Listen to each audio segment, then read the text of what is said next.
Gusto mo bang magkabahay pero feeling mo ang hirap sa proseso? Heto ang 3 tips para mas mabilis kang ma-approve sa Pag-ibig Housing Loan na hindi alam ng karamihan. Una, siguraduhin updated ang mga hulog mo sa pag-ibig. Kailangan meron kang at least 24 months na kontribusyon.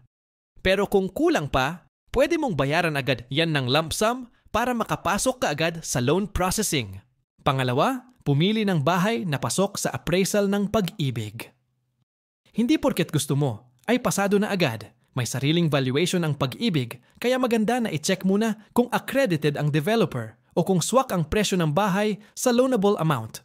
Pangatlo, kumpletuhin agad ang mga requirements at huwag hintayin ma-follow up. Tip: maghanda ng valid ID, Certificate of Employment, Payslip, ITR, at Proof of Billing. Mas kumpleto ka, mas mabilis ang approval, at kung self-employed ka, pwede kang mag-submit ng income affidavit o business permit bilang proof. Marami na ang nakakuha ng bahay gamit ang Pag-ibig Loan. Kaya ikaw, kailan ka magsisimula? Comment bahayan na kung gusto mo rin ng sarili mong bahay at i-follow mo ako para sa iba pang helpful tips sa gobyerno.